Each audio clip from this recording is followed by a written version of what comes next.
She stumbled through the blizzard with chains still raw on her wrists. Her lavender skin marked her as alien, her silver eyes holding centuries of pain. When Mason found her collapsed at his cabin door, he knew this was more than a rescue mission. This was the moment Earth's first contact politics became personal survival. What happens when a reclusive human makes a promise to protect an escaped slave from galactic traffickers? Mason Parker's world had shrunk to 4 walls and the howling wind outside. Each log had a name: Herbert Ferdinand Wilhelmina, a ritual against the creeping silence.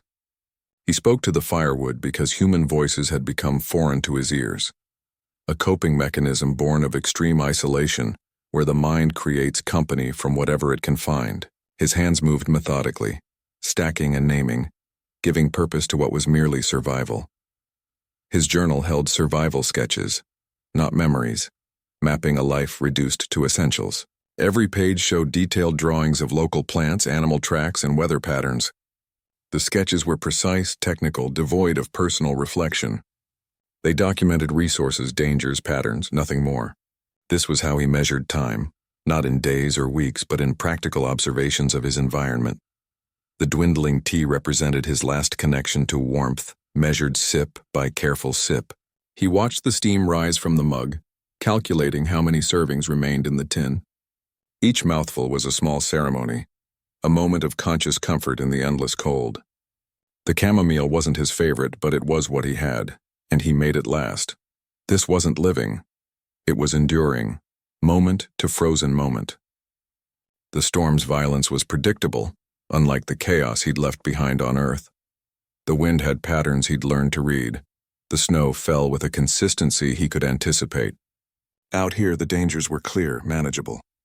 Not like the complicated threats of crowded places where danger wore familiar faces.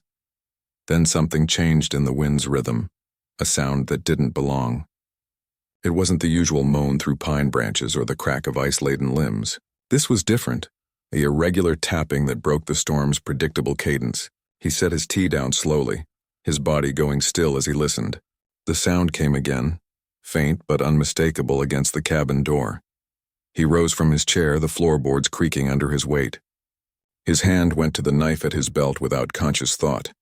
The fire popped, sending sparks up the chimney as another tap came, this time followed by a dragging sound. Whatever was out there wasn't part of the storm. It was something separate, something that shouldn't be there. The first crack in his isolation appeared at the door. He stood listening, measuring the silence between sounds. His breathing slowed, his senses sharpening. The familiar patterns of his solitary existence had been broken by an unknown variable. He didn't move toward the door immediately, instead waiting, assessing. The wind howled again, but now it carried something new within its voice.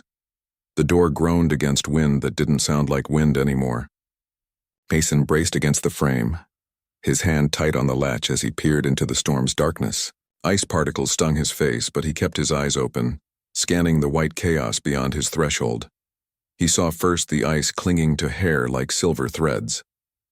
Platinum white strands were matted with frozen crystals that caught the firelight from behind him. The hair framed a face that shouldn't exist. Lavender skin glowing faintly in the storm's darkness, silver eyes reflecting his firelight with an unearthly shine.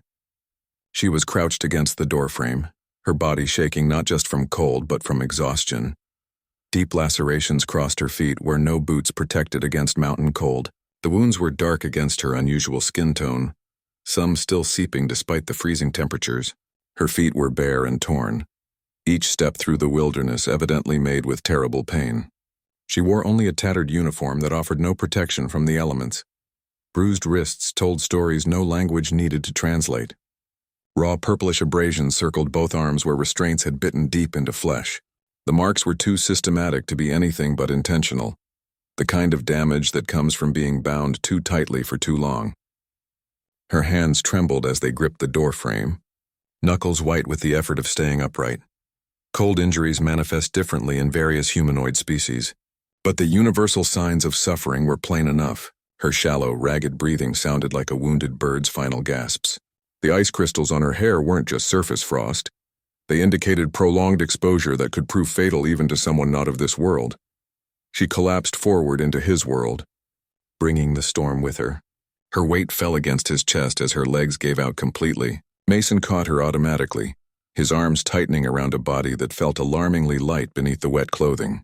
The cold radiating from her skin penetrated his own layers instantly. Earth's first contact protocols dissolved into this single moment. An alien body on his floor, breathing shallow and uneven. The theoretical scenarios they'd drilled back in training meant nothing compared to the reality of this broken creature bleeding on his rough-hewn boards. Her silver eyes fluttered open briefly, showing no understanding, only animal fear. He knew that marks on wrists like those only came from deliberate cruelty. The patterned bruising spoke of restraints kept on too long, of struggles against bonds that only tightened with movement. These weren't accidents or battle wounds. They were the signature of captivity and mistreatment. The uniform she wore might have been some kind of prison garb, now torn and stained from her escape. The choice between closing the door or kneeling beside her lasted only a heartbeat. Mason's hands were already moving, pulling her further inside as he kicked the door shut against the storm. The wind's howl muted to a background hum as he lowered her gently onto the hearthrug. His own breath fogged in the air as he assessed the immediate threats. Hypothermia, blood loss, shock. The political implications could wait. Survival came first. Her breath fogged the cabin air in ragged bursts. Mason watched the condensation patterns form and dissolve. Each exhalation a fragile confirmation she still lived. His hands hesitated above alien skin, unsure where to touch without causing pain. The lavender complexion showed bruises he hadn't noticed before, mottled patterns of deep purple and blue that spoke of systematic mistreatment. He moved slowly, telegraphing each motion, understanding the need for predictability in crisis situations. Protocol said contact Earth authorities. Instinct said hide the evidence. The conflict played out in the tightening of his jaw, the slight tremor in his hands as they hovered. Standard procedure demanded reporting unauthorized extraterrestrial presence immediately, but the raw wounds on her wrists told another story, one that bypassed regulations and spoke directly to something older, more primal in him. His eyes scanned the room, assessing threats and exits automatically. The wool blanket scraped against wounds that needed gentleness. He saw her flinch when the rough fabric touched her abraded skin, a reflexive withdrawal that needed no translation. He pulled it back immediately, the coarse material suddenly offensive in his hands. His mind registered the inappropriate texture for trauma care, the way harsh materials could reinforce rather than soothe injury. He remembered his grandmother's quilt stored in the chest. The cedar-lined box stood against the far wall, containing the last soft things from his previous life. He crossed the room and lifted the lid, the scent of wood and dried lavender rising to meet him. The quilt lay folded neatly, its pattern still bright despite years of storage. The stitching showed his grandmother's careful hand, each patch representing some memory she'd never shared with him. Trauma victims respond better to soft textures than rough materials. The quilt's cotton surface felt smooth against his work-roughened fingers, a stark contrast to the scratchy wool. He unfolded it carefully, the faded fabrics whispering as they opened. The patterns seemed to calm the air around them, the careful craftsmanship speaking of care and attention rather than utility. When he spoke, his voice sounded strange to himself after weeks of silence. The words emerged rougher than he remembered, unfamiliar in his own ears. "This will be better," he said, keeping his tone low and even. He didn't know if she understood the language, but the cadence mattered more than the meaning. He moved slowly, telegraphing each motion as he approached. The words formed before he considered their weight or meaning. "They won't find you here" became more promise than statement. The commitment settled in the space between them, solid and real as the quilt he was spreading over her trembling form. He watched her silver eyes track his face, looking for deception or threat. Finding neither, some of the tension left her shoulders. He adjusted the quilt around her, careful to avoid touching her wounds directly. The fabric settled gently, its weight a comfort rather than a restraint. Her breathing began to ease, the ragged gasps softening into more regular patterns. The change was subtle but significant, the first sign of trust being established in this fragile space between worlds. This marked a turning point from isolation to responsibility. The solitary rhythm of his existence had been broken by something more compelling than survival. His hand rested on the quilt near her shoulder, not touching but present. The wind outside continued its assault on the cabin, but inside a different kind of storm had begun to settle. Steam rose from the bowl like a ghost of warmth. Mason held the broth carefully, showing it wasn't weapon or threat. His palms cradled the ceramic bowl, presenting it at chest level where she could see every movement. The vegetable broth's aroma carried across the small space between them, a simple scent of cooked roots and herbs from his storage. He kept his stance open, non-threatening, every muscle controlled to communicate safety. Her silver eyes tracked his movements, waiting for the trick. They followed the bowl's progress from stove to where he knelt, missing nothing. Her body remained tense beneath the quilt, ready to recoil or defend. The distrust in her gaze was a physical presence in the room, sharper than the cold still clinging to her clothes. She watched his hands particularly, studying finger positions and grip pressure for signs of hidden intention. "You need to drink something," he said, knowing she understood only tone. The words mattered less than the cadence, the steady rhythm of his voice cutting through the cabin's silence. He kept his pitch low and even, the way he'd spoken to frightened animals or traumatized civilians in past conflicts. The sentence was simple, repeated slowly with space between words to allow processing. He demonstrated sipping, feeling foolish but committed. Raising an imaginary bowl to his lips, he made a show of drinking carefully. The pantomime felt absurd but necessary, a primitive attempt to cross the communication gap. His eyes stayed on hers throughout the demonstration, maintaining contact that was neither challenging nor avoiding. The act of pretending to drink from empty air highlighted the surreal nature of their situation. Shared consumption rituals build trust across cultures. The offering of food represented a universal language older than any diplomatic protocol. By presenting nourishment, he was engaging in one of the most fundamental human and apparently alien acts of community. The steam rising between them carried more than warmth. It carried the possibility of connection across unimaginable divides. Her hesitant sniff of the air suggested some recognition of this ancient ritual. When her hands trembled too much, he held the bowl steady.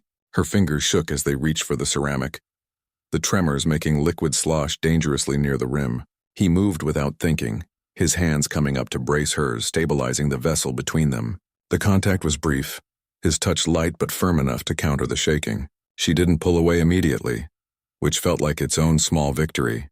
Heat transferred from ceramic to alien skin, a first bridge between worlds. The warmth seeped into her lavender-colored hands, the contrast between the bowl's heat and her still cold skin palpable even from his perspective.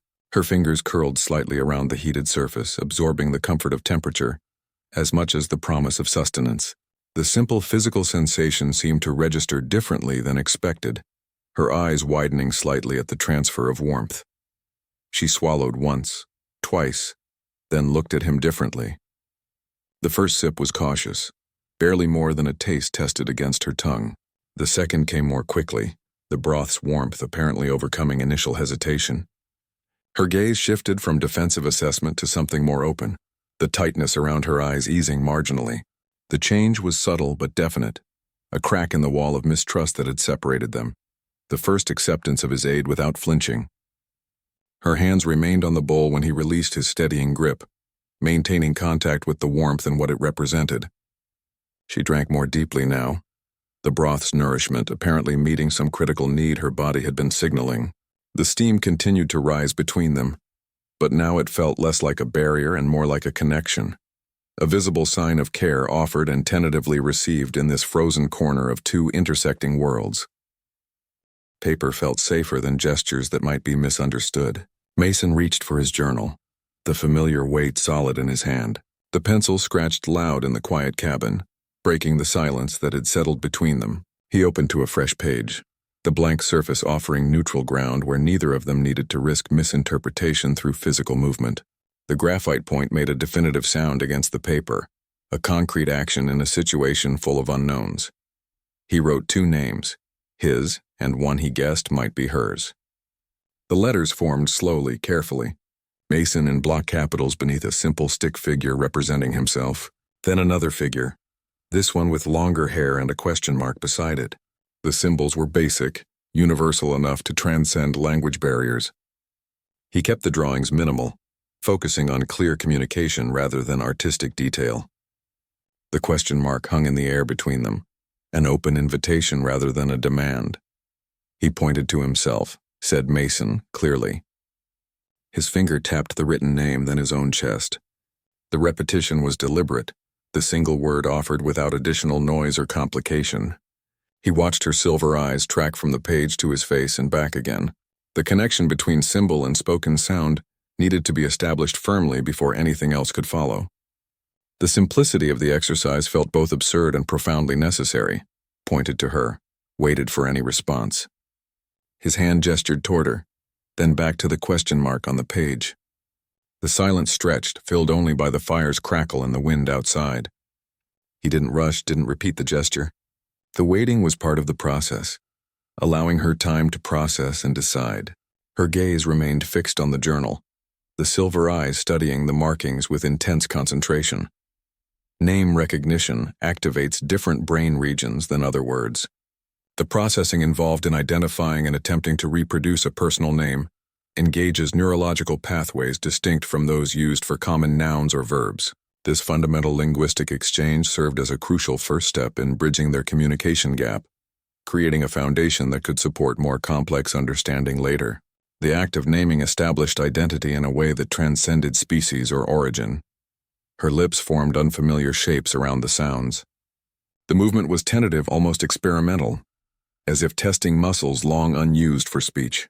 The shape of his name required formations her mouth wasn't accustomed to making.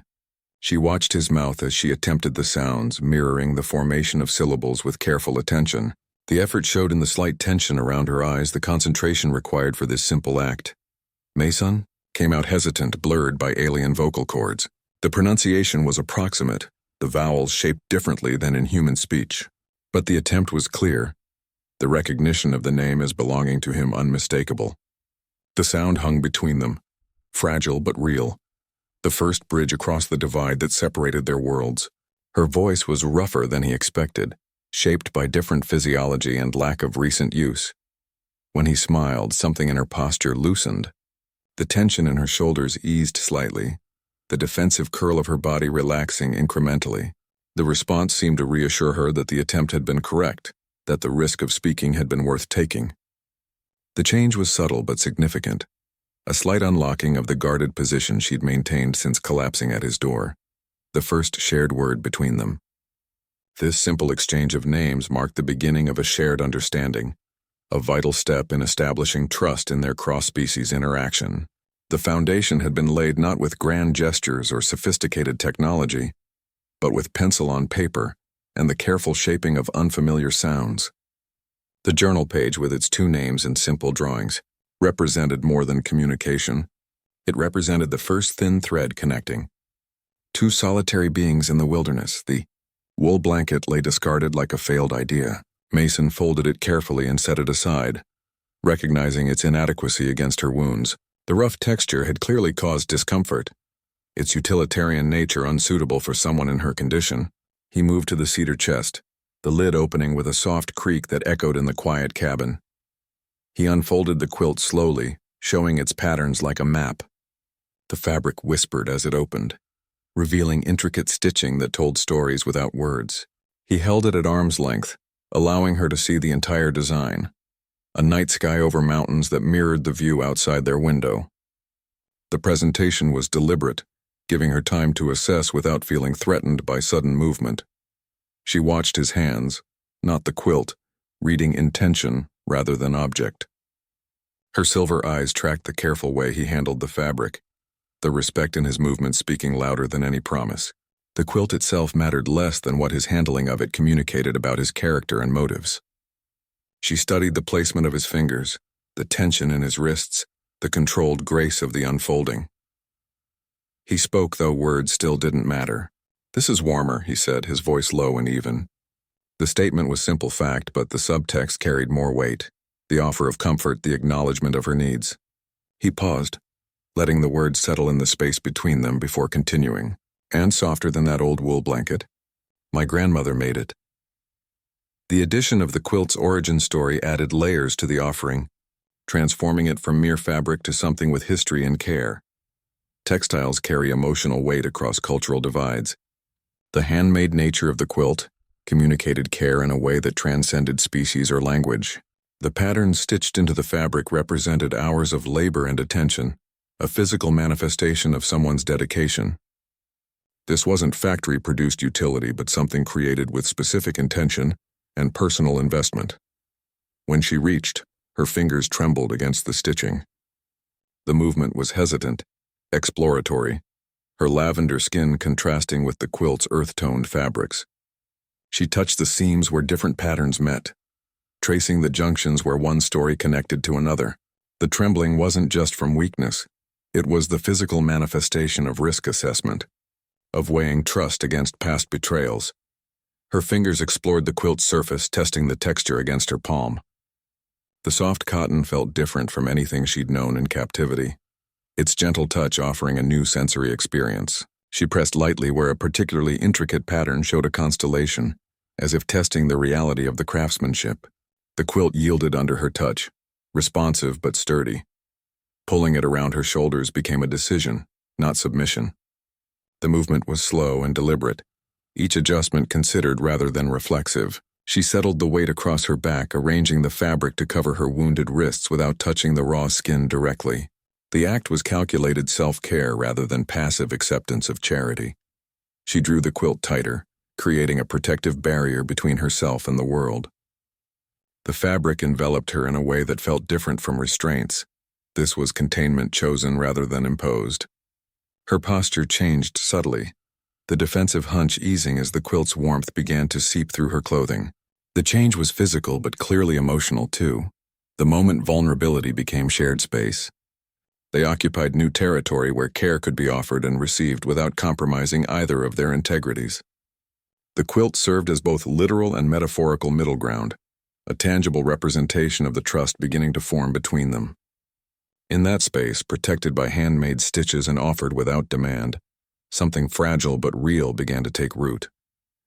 Herbert the log cracked in the fire with satisfying finality. Mason watched the split timber settle into the flames, the name feeling more real now that someone else might understand its significance. He caught himself explaining the naming system to silent attention, the words coming automatically after years of solitary routine. "That was Herbert," he said, gesturing toward the burning wood. "He always burned steady." "Ferdinand there." He pointed to the next log waiting its turn. "Spits embers if you're not careful." The explanation felt natural until he realized he was sharing his private world with an audience. He wondered if she thought him mad, or just lonely. The habit of naming firewood had started as a practical joke with himself, then became a necessary ritual against the silence. Now speaking the names aloud felt different, less like coping and more like confession. Her silver eyes watched him, giving nothing away about her assessment of his sanity. The quartz-like quality of her gaze made it impossible to guess what she might be thinking behind that alien stillness. "I'm probably the least threatening person in these mountains," he joked. The words came out drier than intended, the humor rusty from disuse. He hadn't made a joke in years, hadn't felt the impulse to lighten any moment since he'd left civilization behind. The statement hung between them, its truth both comforting and slightly pathetic when examined too closely. He watched for any reaction in her expression, any sign that the attempt at humor had registered. His laugh sounded strange after so long unused. The sound surprised him as much as it must have surprised her, a rough, unfamiliar bark that felt foreign in his own throat. The unfamiliarity of the sensation made him aware of just how long he'd gone without genuine amusement. The laugh wasn't much, just a short exhalation of air, but it represented something important returning from storage. Humor reduces stress hormones and interspecies interactions. The shared moment, however small, began shifting their dynamic from pure survival toward something resembling companionship. The tension in the room eased incrementally, the atmosphere becoming less about emergency care and more about two beings sharing space.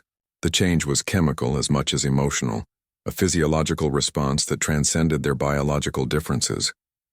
She studied his journal drawings with intense focus.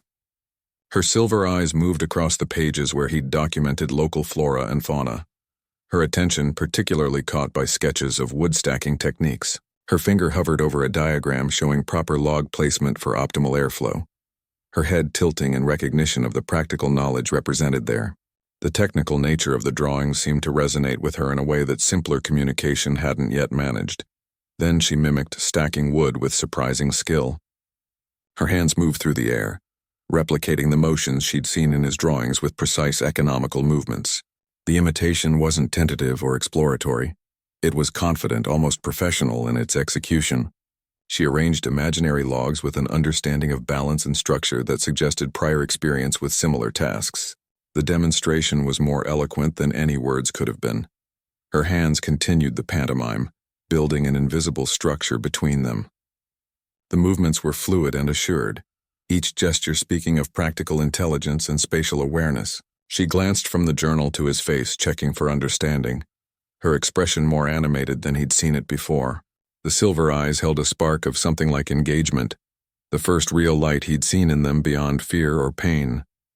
When she smiled back, the room felt brighter. The expression transformed her face, easing the tension lines around her mouth and eyes. It wasn't a broad grin, just a slight upturn of the lips, but it changed everything about how she occupied space in the cabin. The silver of her eyes seemed to catch the firelight differently, reflecting warmth rather than just light. The first genuine connection beyond basic survival. This exchange of practical knowledge and slightly awkward humor had accomplished what days of careful nursing hadn't. It had created a bridge between two solitary beings. The shared moment over wood stacking techniques and firewood names felt more significant than any of the life-saving measures that had come before. They were no longer just survivor and rescued, but two people finding common ground in the details of daily existence. The pencil hovered over a clean page. Mason considered his approach, the graphite point suspended above the paper's white surface. The journal lay open between them, a neutral territory where difficult conversations might be broached without words. He knew the risk of what he was about to attempt, the potential for triggering painful memories. His hand remained steady, the decision made before the pencil ever touched paper. He drew what he feared most, chains around wrists. The lines were stark and clear, each link meticulously rendered to show their weight and constriction. The drawing showed simple circlets around a stick figure's arms, the representation basic but unmistakable.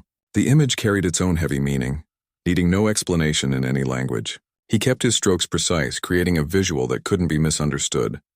Her recoil was physical, visceral, complete. Her body jerked backward as if struck, the quilt slipping from her shoulders.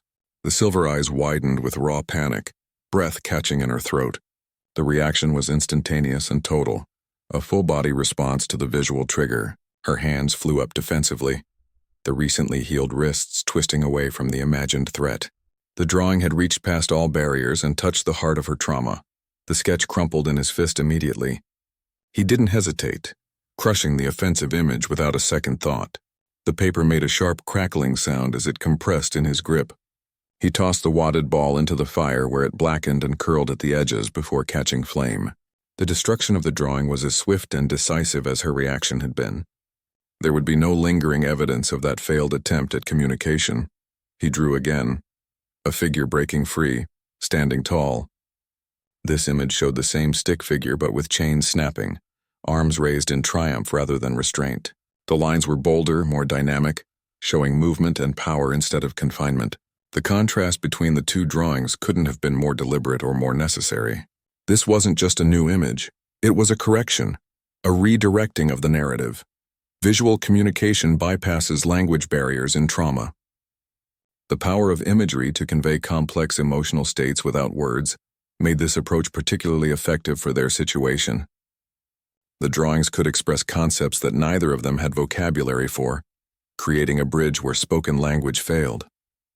The second image carried its own message of hope and possibility that needed no translation. He wrote one word, free, another, safe. The letters formed clearly beneath the breaking chains, each word chosen for its fundamental importance. The concepts represented the opposite of what her reaction had shown him. These weren't complicated ideas, but basic human needs that had clearly been denied to her. The words stood as promises rather than just vocabulary. Her finger touched the paper where chains had been. The movement was hesitant at first, just the very tip of her finger making contact with the page. She traced the space where the first drawing had been, then moved to where the broken chains appeared in the second image. The contrast between the two concepts seemed to register in her expression, the panic receding slightly as she processed the new narrative. A sound escaped her throat. Nara. The word came out rough and unpracticed, but clear in its utterance. It wasn't a response to the words he'd written, but something separate, a piece of information offered voluntarily. The sound carried weight, significance beyond its syllables. Her eyes remained fixed on the paper as she spoke, as if drawing strength from the images that had prompted this admission. The first voluntary sharing of her past. This single word represented a breakthrough more significant than any previous communication. She had offered something of herself without prompting, without needing to be drawn out.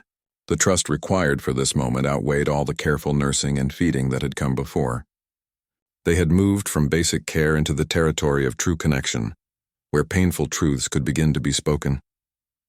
Nishara, she whispered like cursing. The name carried a bitterness that didn't match its melodic sound, a dissonance between what was heard and what was felt. Her silver eyes tightened around the edges as she spoke it, a subtle flinch in her facial muscles that showed this wasn't something spoken with pride or ownership. The word hung in the air between them, its weight disproportionate to its two simple syllables. Mason recognized the sound of a label, not a name. The way she spat it out, the reluctance in her posture. Everything about the utterance screamed imposition rather than identification. This wasn't something chosen but assigned, a tag for inventory purposes rather than personal identity. His military training had taught him to recognize the difference between a call sign and a real name, between designation and selfhood. The word carried weight of ownership, not identity.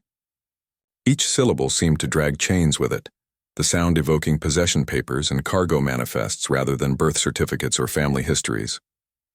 The name fitted her like ill-sized restraints, something meant to confine rather than describe. It was the kind of name given by those who see people as assets to be managed rather than individuals to be known. She made gestures of possession, of being property. Her hands moved in sharp, definitive motions, pointing to herself, then making a grasping motion as if something invisible held her. She touched her wrist where the mark still showed, then made a sweeping gesture that encompassed her whole body. The physical language was universal. This is owned, this is claimed, this belongs to another. The elegance of her movements made the message more painful, the grace contrasting with the ugly meaning. His stomach turned at the implication. The physical reaction was immediate and visceral, a tightening in his gut that had nothing to do with hunger or illness.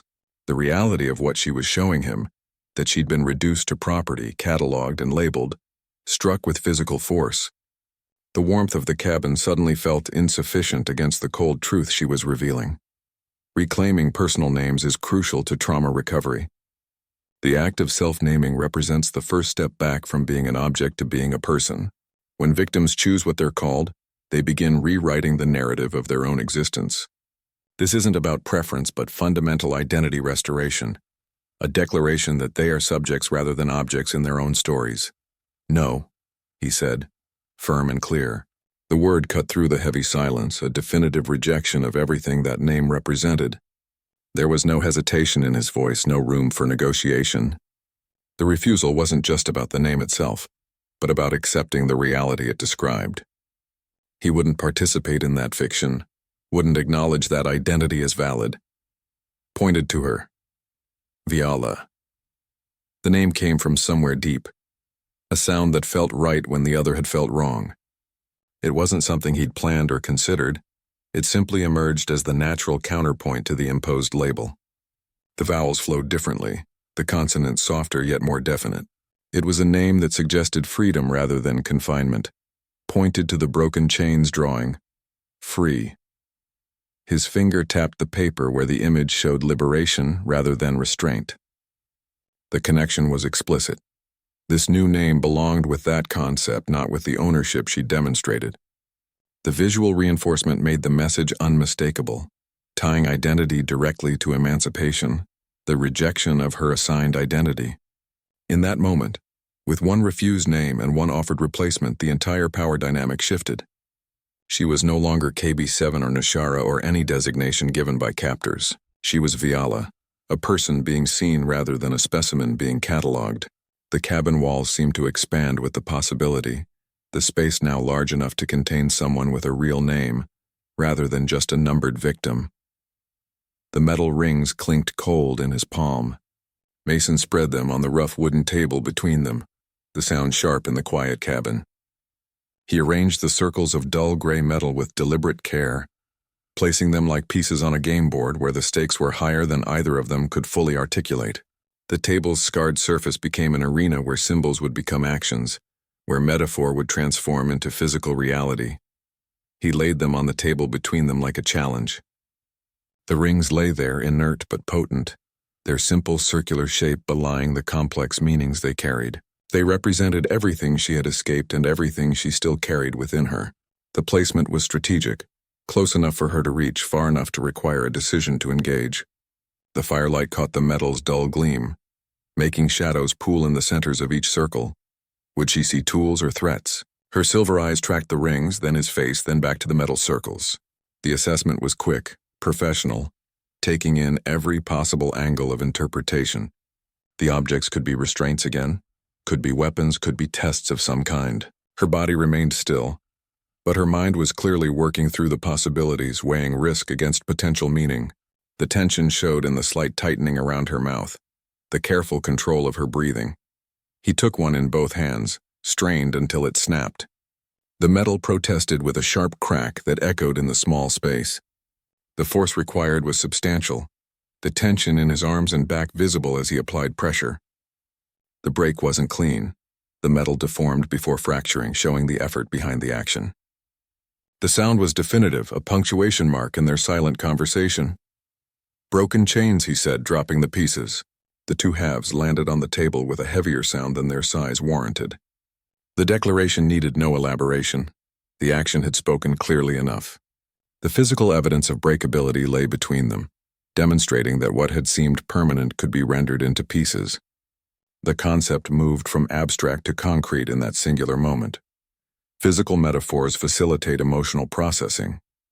The act of breaking something tangible can create pathways in the brain that mirror emotional breakthroughs. When hands perform what the heart fears, the body learns what the mind struggles to accept.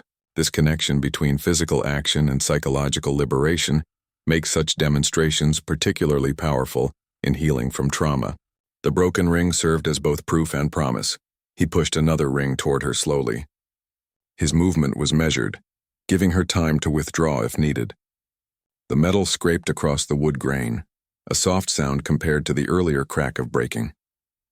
The offering was clear. Here is your turn, your chance to enact what you need to internalize. The space between his hand and the ring represented the gap between his action and hers, between demonstration and participation. Her hands hesitated, then closed around cold metal. The contact was tentative at first, fingers testing the ring's surface as if reading its history through touch. Then her grip firmed, the lavender skin contrasting with the dull gray metal. Her hands were smaller than his, but just as capable, the muscles in her forearms tightening as she assessed the object's resistance. The decision to engage had been made. The snap echoed the first, but meant more. When her ring broke, the sound carried different weight. This wasn't demonstration but declaration, not show but statement. The fracture line showed clean through the metal, a testament to applied force and determination. The pieces fell from her hands not with resignation but with purpose, their landing on the table final and complete, the literal enactment of emotional emancipation. In that broken circle lay the evidence that chains could be shattered, that constraints were only as strong as one's willingness to break them. The physical act created a neural pathway that said what words couldn't, that freedom wasn't just possible but achievable through one's own strength. The table held the proof in fractured metal, and her hands held the memory of the force required to make it happen. The cabin air felt different afterward, charged with the possibility that other breakages might follow, not just of metal but of fear, of memory, of all the invisible restraints that still bound her. Two broken rings gleamed in the firelight. The fractured metal caught the flame's movement, each half reflecting the orange glow in miniature. The pieces lay where they'd fallen, their sharp edges softened by the dancing light. They represented more than broken objects. They were evidence of capability, of resistance made tangible. The table between them held these fragments like exhibits in a trial they were conducting together. Mason met her silver eyes across the table. The distance was small but significant, the space between them charged with unspoken understanding. Her gaze held his without flinching, the quartz-like quality of her eyes reflecting back both the firelight and the gravity of the moment. The stillness between them wasn't empty but full of potential, a silence that spoke more clearly than words could have.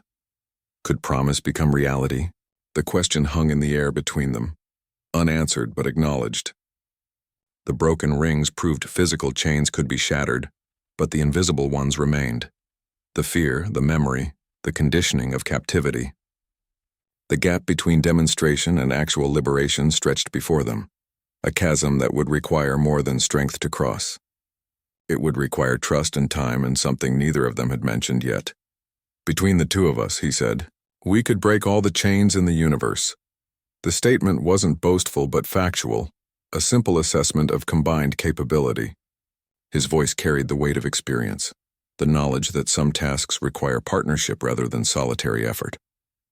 The plural "we" felt significant after his long isolation, a recognition that survival might mean something different now. "Starting with yours." The addition made it personal, specific, immediate. This wasn't about abstract liberation but her particular freedom. The words carried the weight of his earlier promise, "They won't find you here," but expanded it into something more active, more participatory. The commitment shifted from protection to partnership, from hiding to actively dismantling the structures that bound her. Mutual goal setting creates tangible progress in trauma recovery. The shared objective of breaking chains, both literal and psychological, established a framework for their collaboration. This wasn't about him saving her, but about them working together toward a common purpose. The partnership itself became part of the healing process, creating interdependence where there had been only vulnerability or isolation. Her tentative smile wasn't quite hope, but close. The expression transformed her face subtly, easing the tension lines around her mouth. It was the ghost of a smile, fragile and uncertain but real. The silver of her eyes seemed to warm with the expression, losing some of their defensive sharpness. The change was small but significant, a crack in the armor she'd maintained since arriving. They fortified the cabin together wordlessly. The work began without discussion, a natural extension of their new understanding. He showed her how to reinforce the doorframe with additional cross braces, demonstrating the technique with slow, clear movements. She watched intently, her silver eyes missing no detail of the process. The collaboration felt instinctive, their motions complementing each other without needing verbal coordination. He taught. She learned with startling speed. Her hands reproduced his techniques after single demonstrations, the movements precise and economical. She understood structural principles intuitively, anticipating where reinforcement would be most effective. When he showed her how to secure the shutters against forced entry, she immediately suggested an improvement to the locking mechanism. Her intelligence applied itself to practical problems with frightening efficiency. The shift from rescue to reclamation. They were no longer just preserving life but building something new from the broken pieces.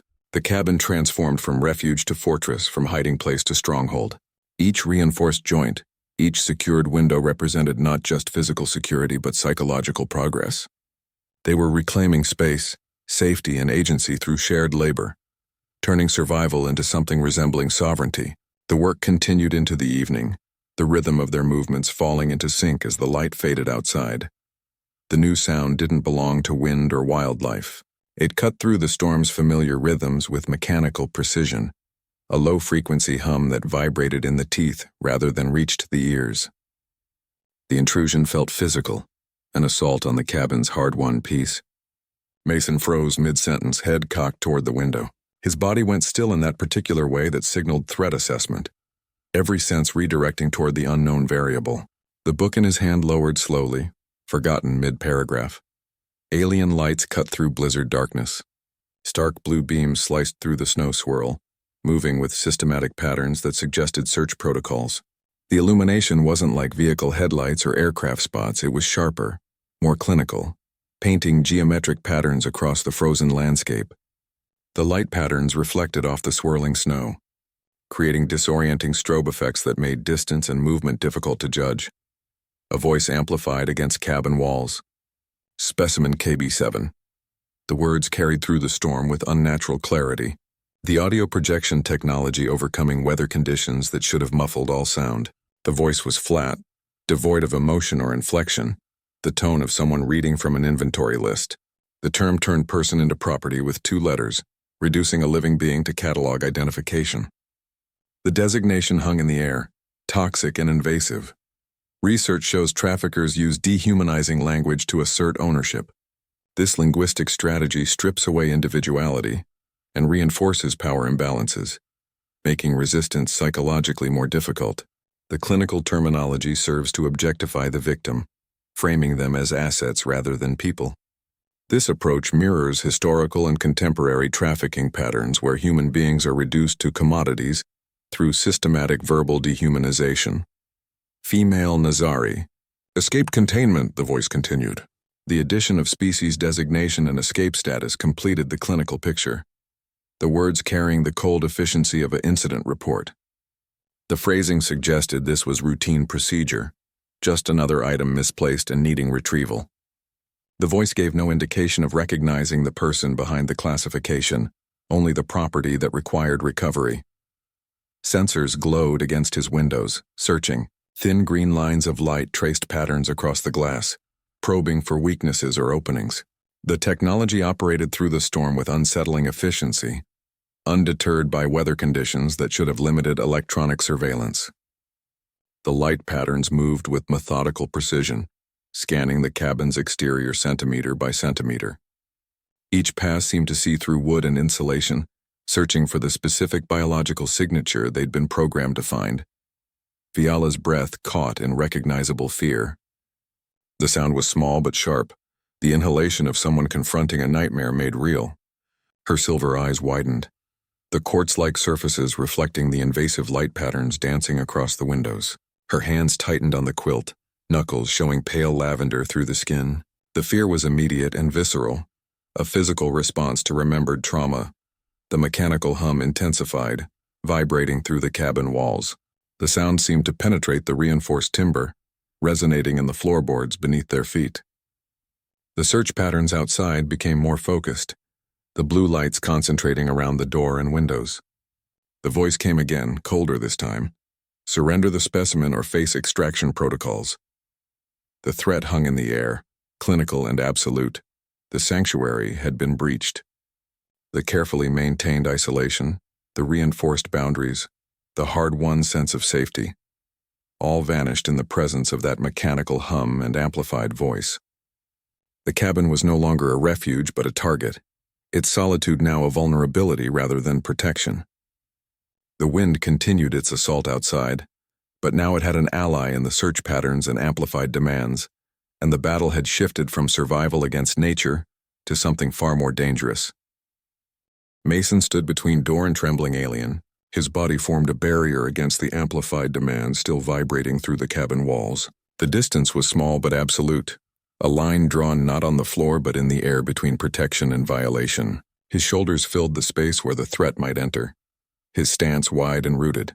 The trembling behind him wasn't from cold anymore but from remembered fear given present form. His voice carried when hers couldn't. The words came out clear and level, cutting through the mechanical hum outside. There is only Viala, a free person who makes her own choices. The statement hung in the charged air, a direct refutation of everything the amplified voice had declared. Each word carried weight, standing against the clinical terminology that reduced a person to property. The declaration wasn't negotiation but fact, delivered with the certainty of someone stating natural law. The response crackled with impatience. Private property of Zenith Consortium. The words came through the storm with the same flat affect, the tone of someone reading from a legal document they considered absolute. The claim hung in the air, toxic and reductive, stripping away personhood with corporate language. The amplification made the statement seem larger than it was, technology attempting to outweigh truth. Mason's hand found the hidden panel beside the door frame. The EMP defense hummed to life silently. A vibration felt through fingertips rather than heard. The system represented technology from another life, something he'd installed but never expected to activate. The low thrum of power building was barely perceptible beneath the storm's noise and the intruder's amplified demands. The energy gathered in the walls, waiting for release.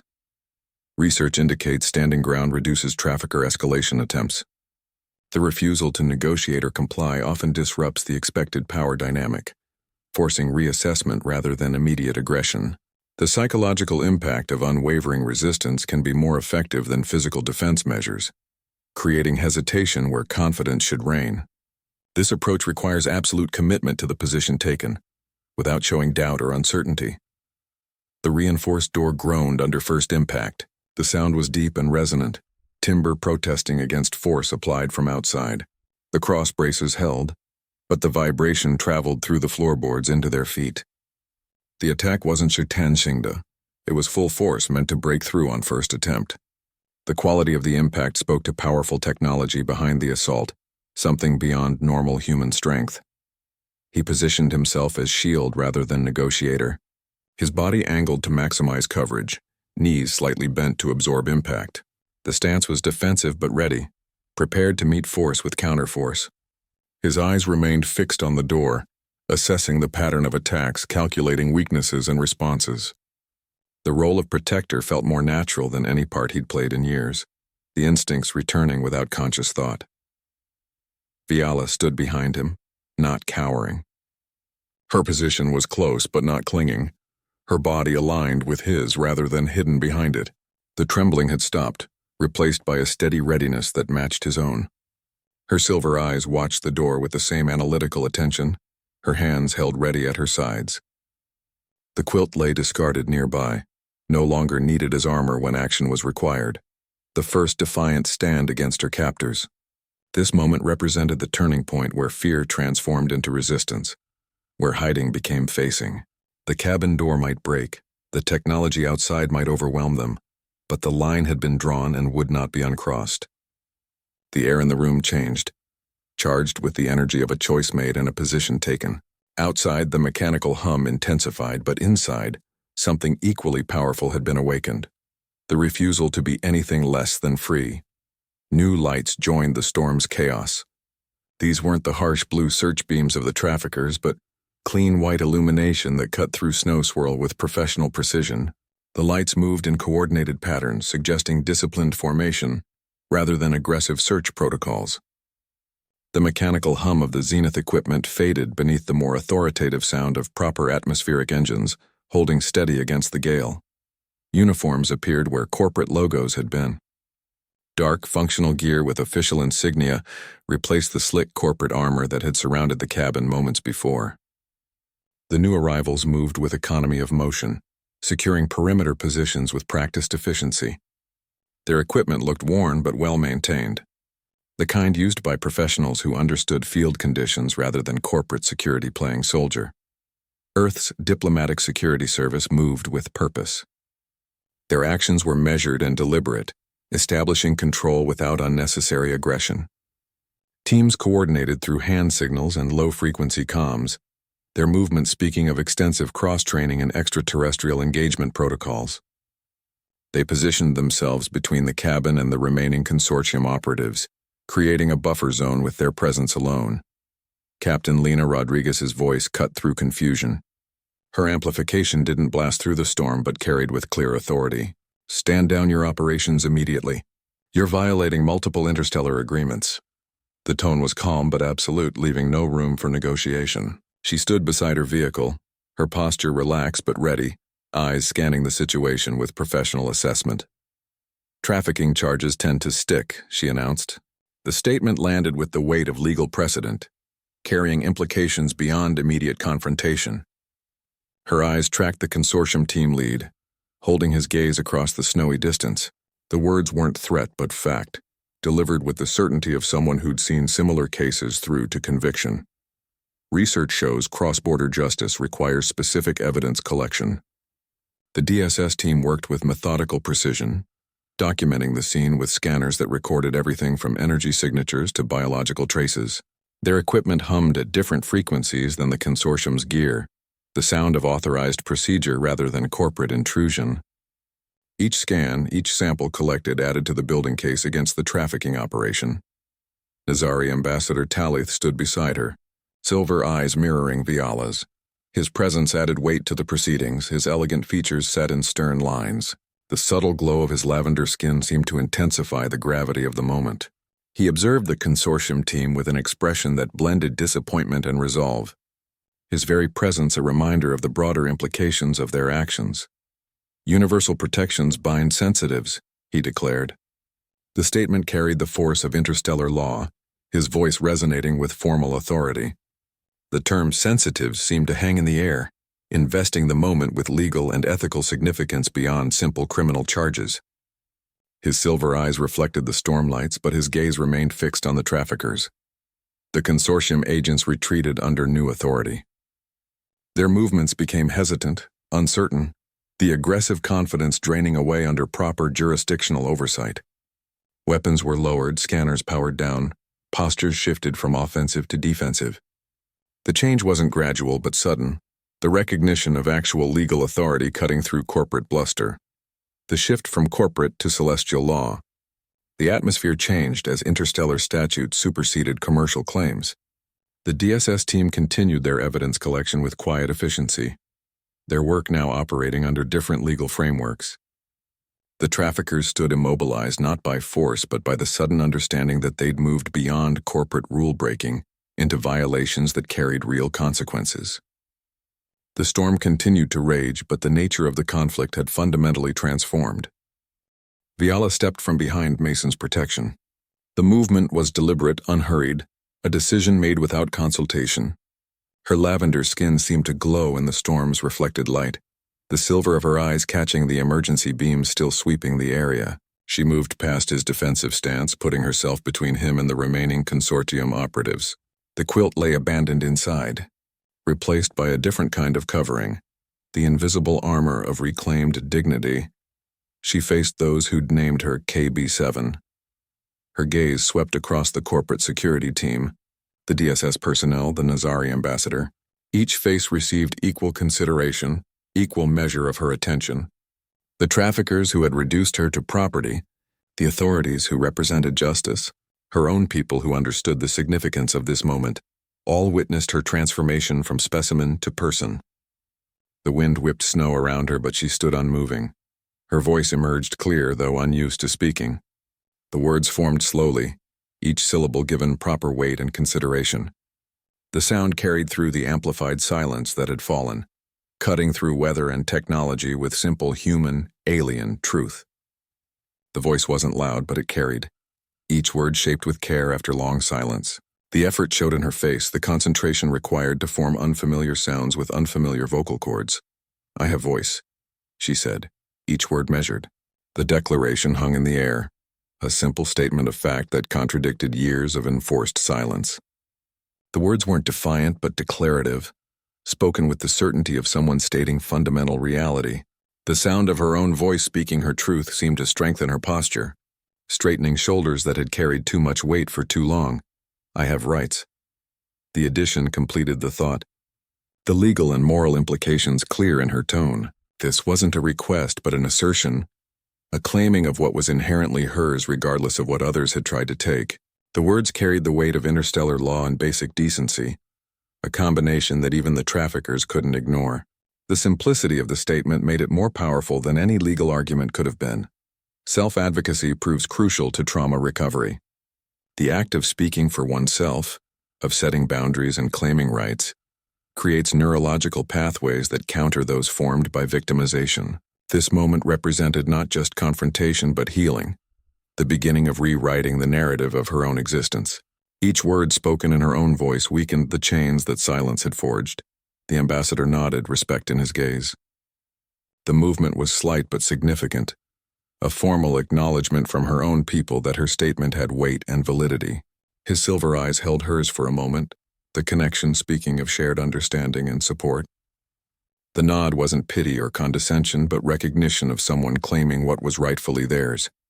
Mason stood beside rather than before her.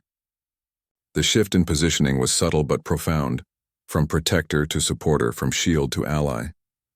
His presence remained solid and ready, but now it complemented rather than covered her own stance. The change acknowledged her capability to speak for herself, while maintaining the promise of backup if needed. The partnership had found its proper balance. Chains broke in that moment without sound. The invisible restraints that had bound her mind and spirit shattered as she stood speaking her truth. The collapse was internal but palpable, a shift in energy that even the traffickers seemed to sense. The corporate operatives took half steps back, their body language shifting from aggressive to defensive. Something fundamental had changed in the power dynamic, the reclamation of personhood. This moment marked the point where she stopped being what others had made her and became who she chose to be. The transition showed in her posture, her voice, her very presence in the space. The storm continued to rage around them, but at the center stood a person who had finally, completely declared herself to be exactly that. A person, not property, not specimen, not KB7. The snow continued to fall, but it fell on someone new, someone who had just been born in the space between one breath and the next. Viala's testimony cut through legal chambers light years away, her words transmitted through Mason's jury-rigged communication array. The system hummed with effort, relays overheating as they pushed signals across interstellar distances they were never designed to bridge. Her voice emerged clear despite the technological strain, each syllable carrying the weight of lived experience no official report could capture. The audio feed went to Earth's diplomatic corps, the Nazari High Council, and 3 independent oversight committees simultaneously. No single entity could control this story now. She spoke remotely, Mason's systems carrying her truth. The equipment occupied what had been his storage corner, cables snaking across rough floorboards to link with the satellite dish he'd modified on the roof. The setup looked precarious, wires twisted together, heat sinks jury-rigged from cookware, power drawn from 3 separate generators. But it held, the signal strength unwavering as her account unfolded. He monitored the transmission, watching for distortions that might undermine her testimony's credibility. Each word mattered, each pause held significance, each memory shared risked re-traumatization. Mason watched her closely during the sessions, noting the slight tremble in her hands when describing certain facilities, the way her silver eyes lost focus when recounting particular procedures. The legal team had offered memory suppression techniques for the testimony, but she'd refused. The truth required the whole truth, she insisted, even the parts that still carried pain. Between sessions, he'd bring her tea in the grandmother's quilt-wrapped mug, a small anchor in the storm of recollection. Other Nazari emerged from hidden captivity. The transmission sparked something across the colonies. Whispers in maintenance tunnels, coded messages in service sectors, sudden silences when overseers passed. Within days, the first escapees reached out using the communication protocols Mason had open-sourced. Their accounts corroborated Viala's testimony, adding details about transport routes and facility locations. The pattern emerged not as isolated incidents but as systematic operations spanning multiple sectors. Facilities shut down under combined authorities. The first closure came within 72 hours of initial transmission, a processing center on Leyton's star that had been operating under agricultural export licenses. Then others followed in rapid succession, a mining operation in the belt, a research station near Titan, 3 habilitation facilities on Mars. The speed surprised everyone except Viala, who'd known how fragile the conspiracy's legitimacy had always been. Survivor testimony proves most effective when supported by technology. The remote delivery system allowed verification of biological stress responses during questioning, adding neurological evidence to narrative accounts. The technology also permitted real-time translation between species, ensuring no nuance was lost in diplomatic or legal proceedings. Most importantly, it allowed testimony without forcing survivors to confront their captors physically, reducing the psychological cost of participation. Mason designed communication systems to reunite families.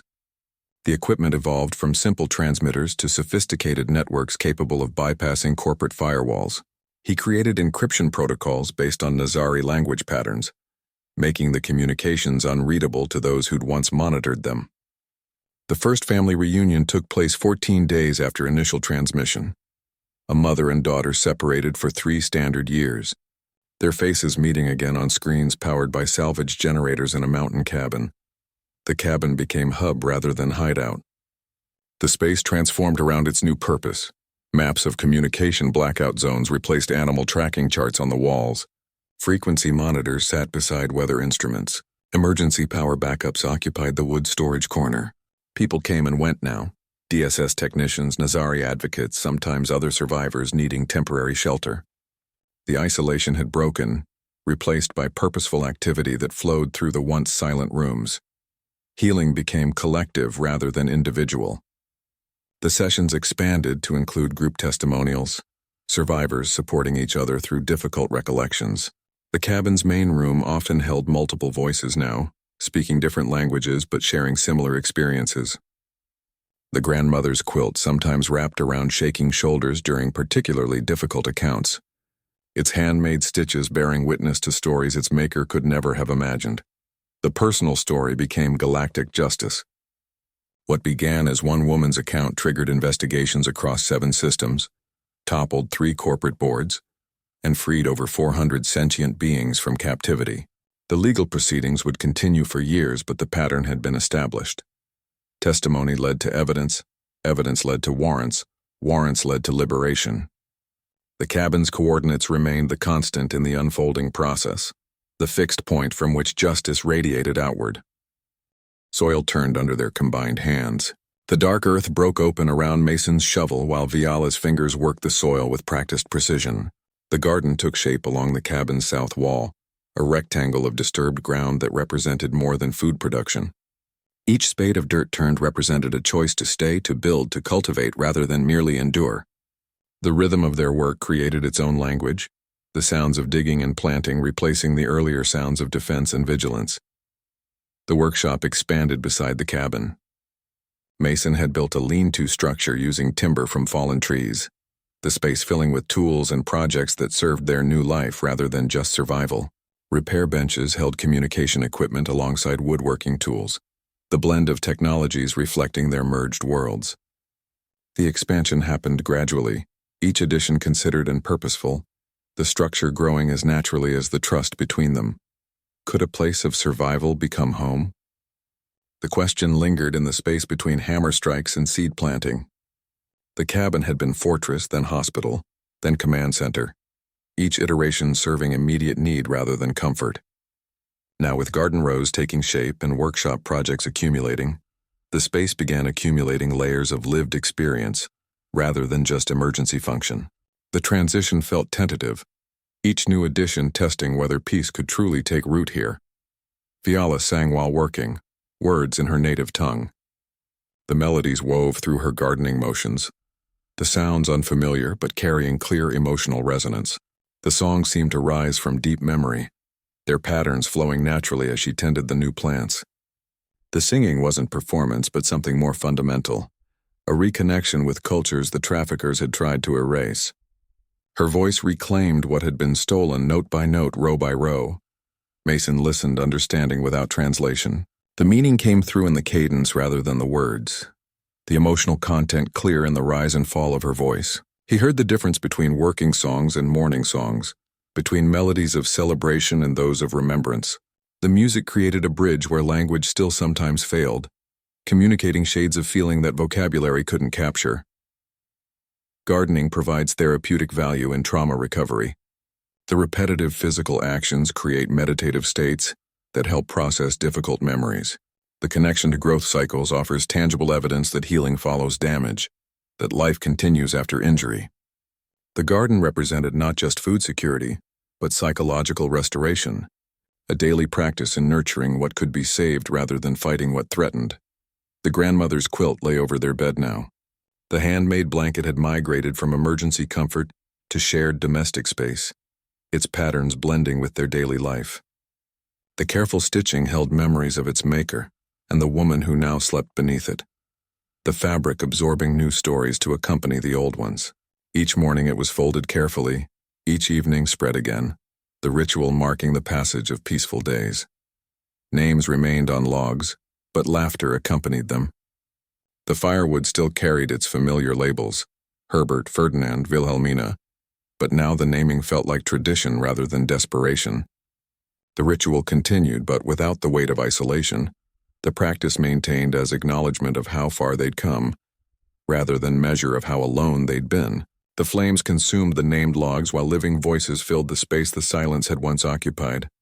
"I stay because I choose here with you," he said. The words came during evening firelight, spoken without ceremony but carrying finality. The declaration settled into the cabin's walls, joining the other memories embedded in the timber.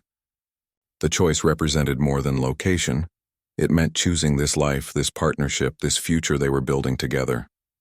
The statement needed no response, its truth evident in everything they'd built. The transformation from sanctuary to home completed itself in these small accumulations. The garden rose straightening, the workshop tools finding permanent places, the quilt becoming part of their shared space. The cabin no longer represented escape but embodiment, not hiding but living. The mountains outside remained formidable, but inside something tender and unexpected had taken root and begun to flourish against all odds and expectations. Her lavender skin glowed in sunset light. The fading sun caught the unique pigmentation, making it seem like she held some of the evening's color within herself. The mountains stood silhouetted behind her, their peaks cutting sharp lines against the orange and purple sky. The air carried the chill that always came with dusk at this altitude, but the cold felt different now, cleaner, more natural. Mason's embrace was careful still but confident. His arms knew where to rest without pressing against old wounds. His hands remembered which muscles still carried tension.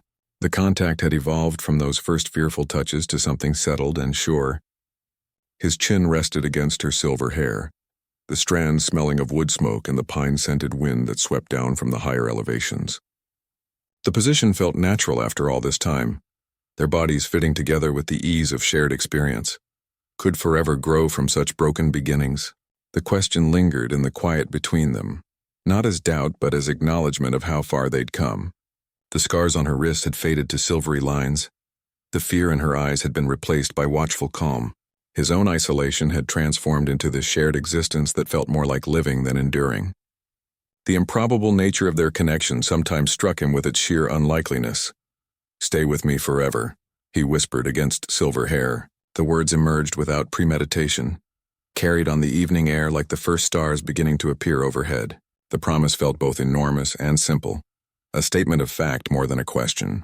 The mountains echoed the words back faintly, the stone walls bearing witness to this commitment being offered.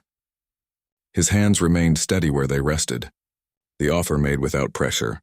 Her answer came in Nazari, then translated, "I already have." The alien words flowed with musical cadence before the English translation followed, both versions carrying the same certainty. The response acknowledged that forever had already begun in the daily choices they'd been making, in the shared meals, the fortified cabin, the garden they tended together.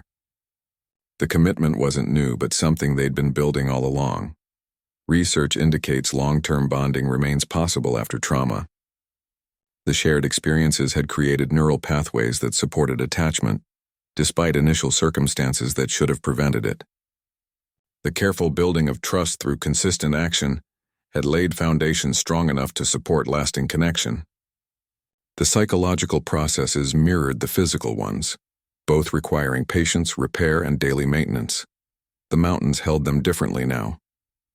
The same peaks that had once represented isolation now felt like protection. The steep valleys that had been barriers became boundaries that defined their territory.